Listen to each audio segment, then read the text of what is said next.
Well, what's up, YouTube? I know it's been a while since I've been around, but hey, been busy doing stuff, scamming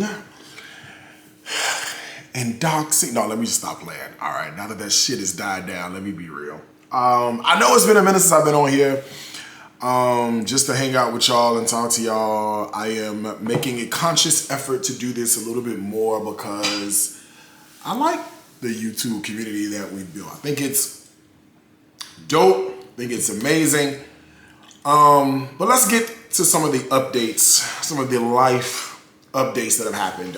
First of all, if you don't follow me on Instagram, you probably should, because I go live on Instagram several times a day. So we talk about all of everything on Instagram. So it's a lot of fun, especially when the edibles kick in and all that good stuff. You feel me? All right, cool. So let's talk about life updates and what's been going on. I know you guys want to know all the dirt and the drama, and there are lots of things to update you on. All right, so probably one of the biggest things is the bariatric surgery that I had a couple weeks ago. I went from the gastric sleeve to the gastric bypass, right? And gotten lots of questions about why did the sleeve not work? Should I do a sleeve? I don't know. Lots of like questions and comments and whatnot. All right, so let me break down to you the reason why I did it for myself, the process, the cost, all that good stuff. So, I had a sleeve, vertical sleeve gastrectomy. That's where they take like 80% of your stomach away. I have had in 2018. All right, that's when I had my sleeve. Right now, I'm between like years 4 and 5, right? So the sleeve was never intended initially just to be a solo procedure. The sleeve was always the gateway to having gastric bypass, right? So people of a particular size, you get the sleeve, and then once the sleeve gets you down to a certain size, then you go for the bypass, right? Whatever. So for me, what happened was I had horrible acid reflux, right, that I had developed. And I never had acid reflux issue ever before in the past, right? But with the sleeve, I would take like 2 of like my my depression medication, right? And you would feel like this burning sensation going all the way down, where it literally would put you on your ass for like 30 minutes. Like you have to lay down and like let that burning sensation go past. It was absolutely horrible, right? So that was the acid reflux. Plus, this is where the psychological benefit works for me. And it's hard to explain if you've never been a bariatric patient. Because I know a lot of people say, well, you could just do this or you could just do that. Honey, you ain't never did it before. So none of this makes sense to you. People who've done this before, then you understand what I'm getting ready to say. Psychologically, I have become very dependent upon the restriction. The restriction meaning, you eat a couple of bites of food, you feel this sort of like tightening, almost this really full sensation. And psychologically, it's hard to explain, but one of the things that, in my opinion, caused so much obesity for me was the fact that I like that feeling where you feel full, right? I can't explain it. I can just tell you what it is. It's like when you feel full, it feels great. You feel satisfied. You feel amazing. And so a couple bites of food with the sleeve, you would feel that, right? But over time, the sleeve does dilate or the sleeve does stretch. And you start feeling less and less of that restriction. Not wanting to go back where I had been before, the best option for me was obviously the next step up, which is the bypass. So talked to my doctor, he agreed, gave me the consult, and we did it. Same doctor from 2018, Dr. William Johnson, Atlanta Bariatrics. A lot of people think that I go out of the country for major surgery, which I would never in a million years do that. Cosmetic, dental, yes, but major surgery where you have to be put under, no. not in a million years would I ever do that outside the country. So Atlanta Bariatrics. So it's called a revision. It's about a 6-week process from the day you call to the actual surgery day. I forget the day I called. Surgery was 11/21. I'm sure I called sometime beginning of October, middle of October. I called to start the process, okay? So you have to go through, well, I'm gonna tell you what I had to go through. I don't know what anybody else has to go through, but I had to go through no psych eval, but I did have to go through blood work, labs, had to see a cardiologist. With the blood work, you have to get something called a H. pylori test, which only a certain handful of lab places do this kind of surgery or this kind of test. So to get that done, you have to get a COVID test. And then once you get to, so like your surgery might be scheduled, like mine was scheduled on like a Monday, but like on the Wednesday before, I had to go to do like all of the pre-op appointments. So like the dietitian, the doctor, the hospital, the nurses, the anesthesia, all that. You have to do more blood work. So they take your blood again. So get ready to be stuck a bunch of times. I had to do a urine sample. They wanted to make sure there was no nicotine. And I think that was it, just a COVID test I had to submit within a certain period of time. But other than that, that was all she wrote for surgery. Pretty simple. I think I ended up paying like $5,800 for the surgery. So not terribly expensive. Let's see. I don't know what I was expecting. I think from like listening to people talk about it, I think from hearing people's horror stories, everybody was like, I was in pain. I had this problem. I had that problem. I couldn't keep food down. I was throwing up. Nothing. Actually, the first week, because you're on liquid diet, then you're on soft foods, I was like, did you even operate? Because I don't feel anything. Like, I don't feel full. I don't feel the food. I don't feel, and I was only on like liquids, right? So he was like, well, that's because everything you're taking in is designed to slide right through you. So when you transition to foods, you'll feel a difference. And he said, you can go to foods now. Your stomach is healed. You can go, 3 or 4 days out. You can eat. He said you can eat whatever you want to eat. You'll feel it. So I was like, ooh, I don't know if I want to do that. But I started with like fish. And then like rotisserie chicken. And yeah, he's right. That's why he's the doctor. You can definitely feel it. So like, I can probably do, it's so interesting what you can eat. Like two, you get a brisket, I'm in Austin, Texas right now. So you go to the barbecue spot, you get brisket, 2 slices of brisket and maybe a sip of something and you're done, okay? I had pot roast the other night. I was invited to dinner. I had like a little, like maybe 2 forks of the pot roast, a fork of the collard greens, and a sip, and done. Okay, so at first I was like, I don't know, cause like I'm not feeling nothing. I'm not feeling any discomfort, And I guess when you hear people talk about it, all you hear. Let me cut this light on. All you hear are, is people telling you that they had all kinds of issues, and you're like, okay. So anyway, did that.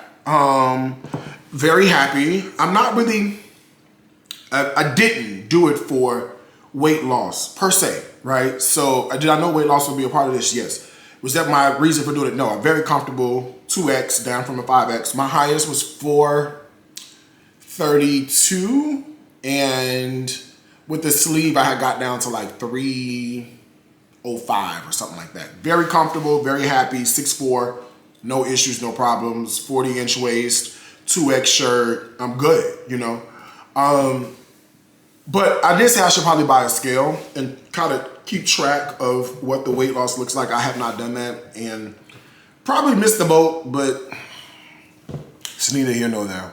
All right. So that covers weight loss surgery. Let's talk about the bushes and the scamming and all that real fast. Still scamming. Still ain't found nobody to prove me wrong, right? But anyway, the last you would have known, there was a court case appearance, and people kept saying, "Oh, they got you in court. They got you in court." No, it's my court case. All right, so it's Williams versus Ford, right? Melanie Ford is the woman who was in the bushes that you heard about with all the black on and put the hoodie on the shirt or the t-shirt on the car and all that. So I took her to court to get a restraining order. I lost. I did not get the restraining order because the OCGA, which is the code that governs the law in Georgia, statute 16-5-90 says a person commits the offense of stalking when he or she places under surveillance, follows, or contacts another person or persons at or about a place or places without the consent of the other person, right? For the purpose of, and here it goes, harassment or intimidation. The definition of harassment and intimidation means there needs to be a pattern, right? So one time does not constitute a pattern. If the shoe was on the other foot, I'm almost certain, they would have given me a restraining order or given her the restraining order to restrain me if that were the case. But it has to be a repeated pattern, so it is what it is, right? And so I didn't get the restraining order, and rightfully so, she has the right to now come back and counter claim for attorney's fees, and that's what I was in court for on the 22nd. She purports there were $24,000 in fees that she spent to fight this frivolous case.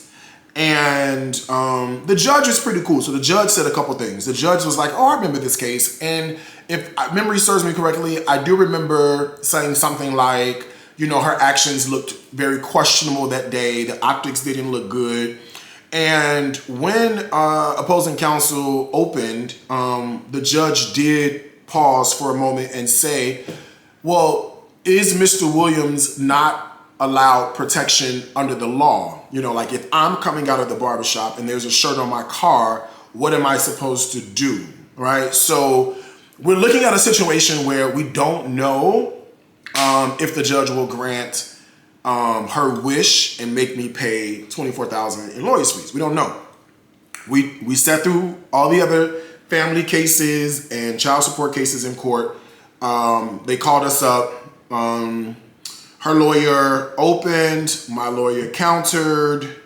There was no cross examination on either part. I just think it was just the attorneys going back and forth. And mind you, real quick, TPO cases, temporary protective order cases, do not go this long, okay? They're normally cut and dry, in and out.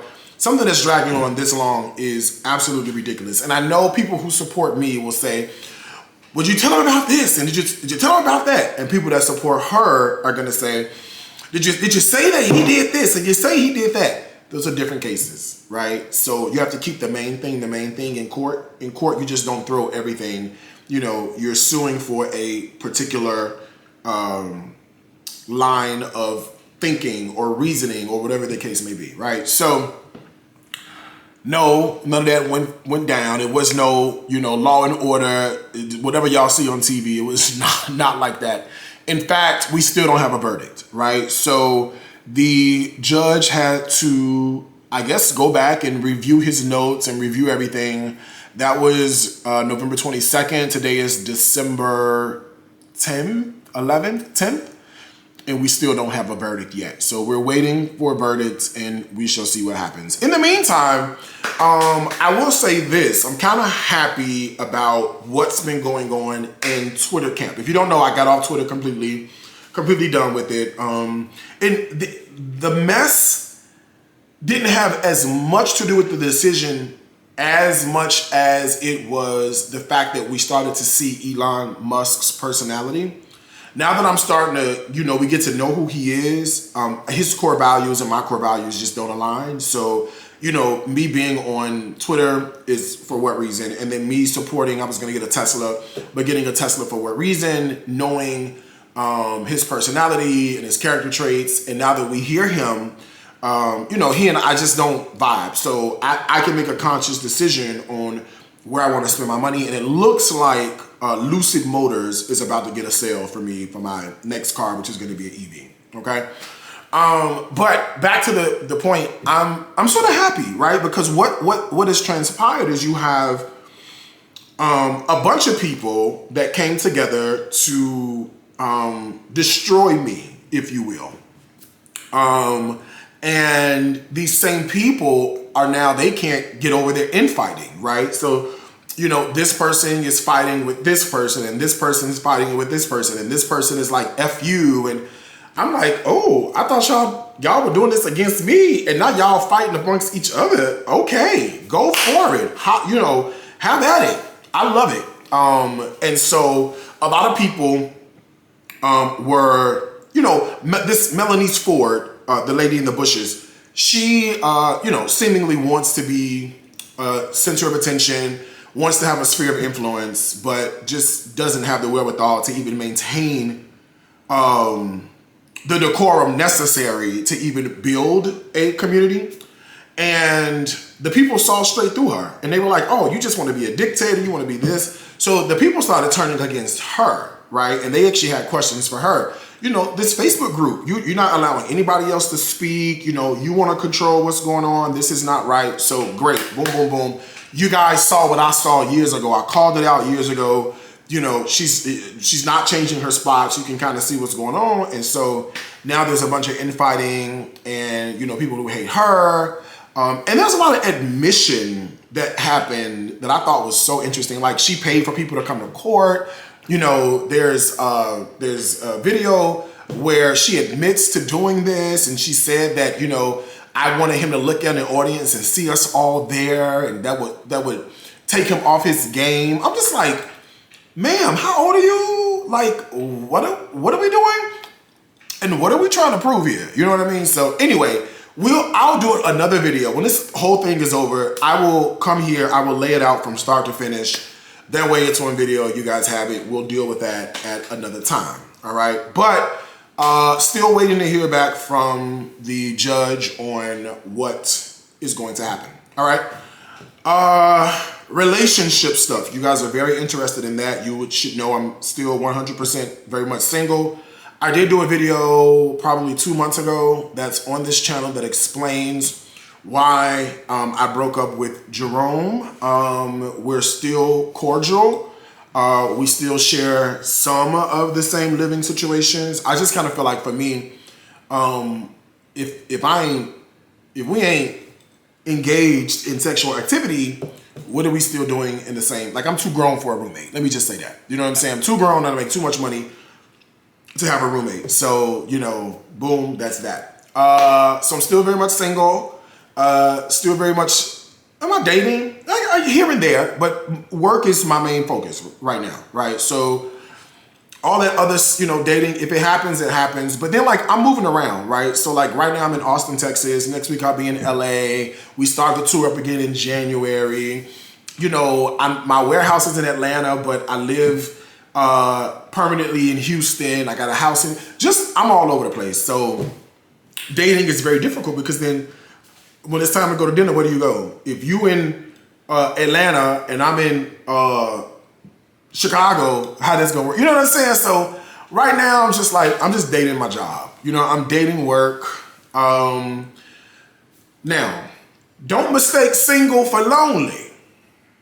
I'm still a catch, if you know what I mean, and I think you do. Okay, so don't mistake it for that. But I just been focused on, you know, doing my thugdism on the work front, you feel me? Which leads me to decisions in life that I've come to, okay? So, for those who care, you know, I had a house in Atlanta and I have a house in Houston. I sold my Atlanta house just because I bought it at $340. I sold at $650. You would sell as well, right? I do have my house in Houston, but that was like my weekend house. It wasn't my permanent residence, right? And my permanent residence was going to be in Florida because I just want to grow citrus year round, right? But I've come to some conclusions. One is I feel like I was going to go to Orlando, and yes, it's black people in Orlando. Yes, you can very much thrive in Orlando. And the reason I was going to Orlando was because I can grow citrus all year round. I can't do that in LA. You could, but LA is too expensive. And there's not many other places you can do it where there is an international airport. Because let's just be honest, the next phase of my life after tour will be, I'm flying here, I'm going there. I'm going to find the best empanadas in Colombia. I'm going to find, the best bolognese in Sicily, or whatever the case may be. So I need to be near an international airport because your boy's about to be out. All right, I already sold Eugene, packed the cameras, let's hit the road, right? So I gotta be near an international airport. So I know everybody's gonna suggest, come here, move there, move here. No. International airport, lower than 36 degrees on the line of longitude across the United States. I don't want any snow and I want barely any cold. So start looking at the houses in Houston, and the houses in Houston are phenomenal, right? Like I'm talking about 5,000 square feet, 6 bedrooms, 5 bathrooms, $600,000, right? When you look at the landscape of the country right now, and especially what the housing market is getting ready to do, I mean, Houston is winning on that front, okay? Houston is winning on that front, so Houston, here I come, okay?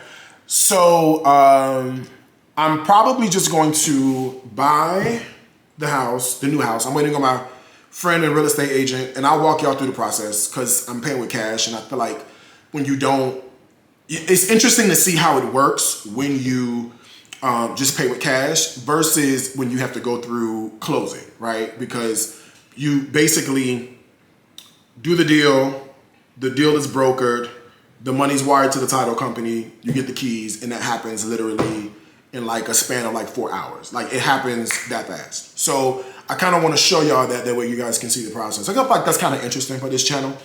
I'm also start doing a couple other videos, like what I spend in a day videos and then what I eat videos, because for some reason you guys find that to be pretty interesting. So hey, we'll go over that. All right. But okay, so Houston's the deal. The warehouse stays in Atlanta. Eventually there'll be a warehouse in Houston. But the interesting thing about all this is I got to figure out where Carolina Pound Cake fits into the equation. And I think I've got it. I think for me, I want brick and mortar Carolina Pound Cakes, right? Brick and mortar in Houston, primary shipping out of Houston, all 50 states, US territories, right?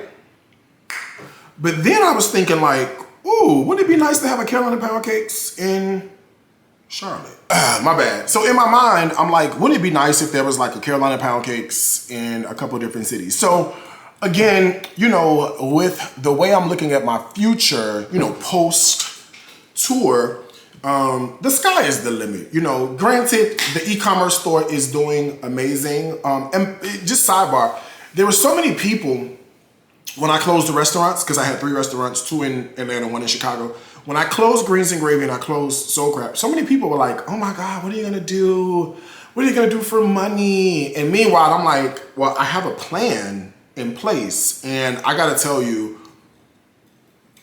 leaps and bounds, okay? Y'all have supported my little crazy dreams for years. In the last 2 years, since those restaurants have been closed, almost 3 have been outstanding in terms of just like revenue and sales and, e-commerce. And it's given me a whole new appreciation for like retail and the process. But for me, it's really exciting because I can add whatever product I want to add to the store. You know what I'm saying? Like there's no competition. I have no distribution deal. I have nothing holding me back. It's literally just me and y'all, So that's cool to constantly, invest in myself and see what that investment does over and over again. So anyway, moving forward, I think that's what the progression will look like in terms of Carolina Pound Cakes. I feel like it will be brick and mortar in Houston, Texas, and shipping all over.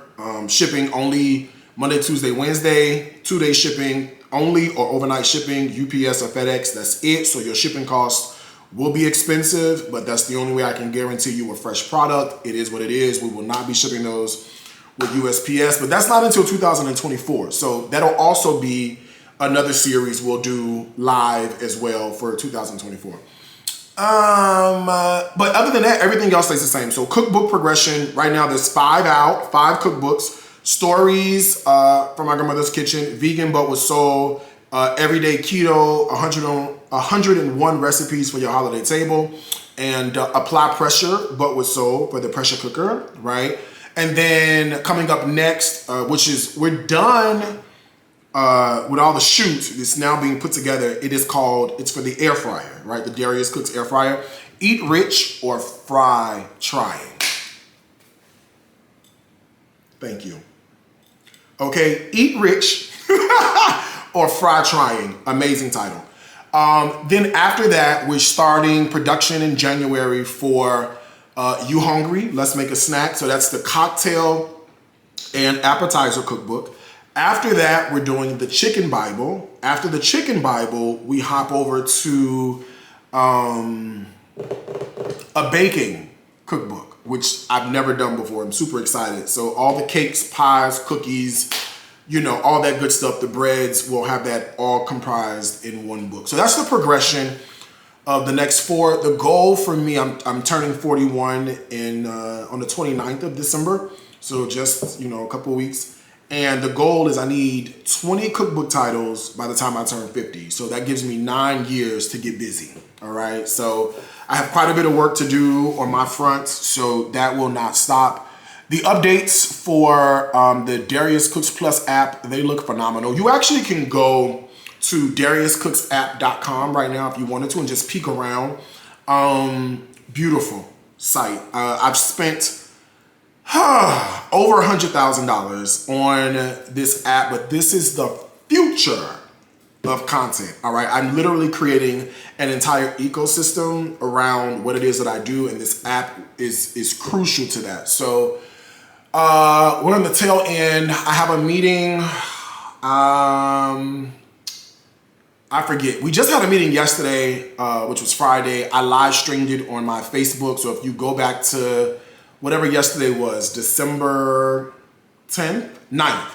Go back to December 9th on my Facebook fan page, and you can see, you know, it's like a 2-hour live stream, but if you go to like the first 10 or 15 minutes, you can catch up to what the last call was about, which was fantastic. I had a small group of people test it and, you know, just reporting the results back to get things fixed. So the team is working on that. It's already been submitted to the Apple app and the Google Play Store. So once it's ready, we transition to, you know, DariusCooks Plus. So DariusCooks.tv, as you know it, going away, being replaced obviously by the DariusCooks Plus app. So that's on the way out. We have tour next year. Fantastic. New menu we're working on.